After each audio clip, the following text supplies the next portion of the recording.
Israel और Hezbollah की जंग को लेकर दुनिया भर में चिंताएं हैं।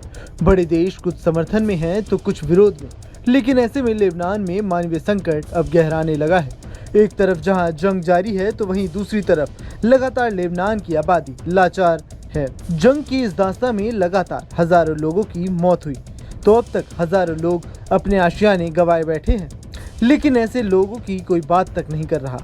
युद्ध के मैदान में इजराइल की लड़ाई अपने लोगों के साथ देश को बचाने की भी है, जिसकी शुरुआत हमास के साथ हुई थी। हमास के बाद हिजबुल्लाह ने इजराइल के साथ लेबनान की ओर से जंग छेड़ दी, जिसके बाद सब कुछ तहस नहस हो गया।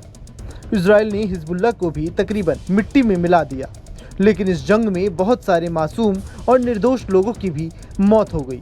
इजराइल ने रविवार को लेबनान में हिजबुल्लाह के ठिकानों पर ताबड़तोड़ बमबारी की, जिसमें एक दिन में 100 से ज्यादा लोगों की मौत हो गई। लेबनान के स्वास्थ्य मंत्रालय के मुताबिक रविवार को इजराइल के हमले में 105 लोगों की मौत हुई, जबकि 359 लोग घायल हुए। ये हमला इजराइल की तरफ से लेबनान के हिजबुल्लाह समूह के प्रमुख हसन नसरल्लाह की हत्या के 2 दिन बाद हुआ। इस युद्ध ने लेबनान में एक और बड़ा मानवीय संकट पैदा कर दिया। मीडिया रिपोर्ट्स की माने तो लेबनान में युद्ध के 2 हफ्ते से भी कम समय में देश में 1030 लोग मारे जा चुके हैं। इनमें से 156 महिलाएं और 97 बच्चे शामिल हैं। लाखों लोग अपने घर खो चुके हैं। स्थानीय सरकार का कहना है कि 2.5 लाख लोग शेल्टर होम्स में हैं। लगभग 4 गुना लोग अपने रिश्तेदारों के घरों पर हैं।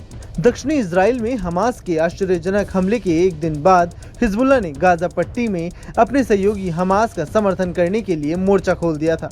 हालांकि लेबनान में 1 हफ्ते से भी कम समय में इजरायली हमलों में शक्तिशाली हिजबुल्लाह के 7 सबसे टॉप कमांडर मार गिराए, जिनमें समूह के नेता हसन नसरल्लाह भी शामिल थे। इस कदम से लेबनान और मध्य पूर्व के अधिकांश हिस्से में तनाव है, क्योंकि इजरायली अधिकारी प्रमुख सैन्य और खुफिया सफलताओं का जश्न मना रहे हैं।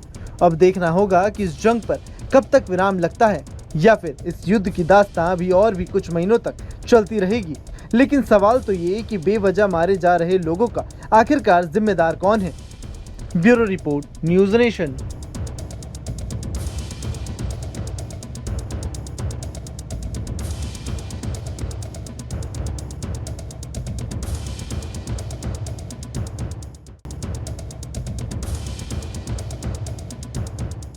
न्यूज नेशन अब व्हाट्सएप पर खबरों के ताजा अपडेट के लिए न्यूज नेशन के इस QR कोड को स्कैन करें।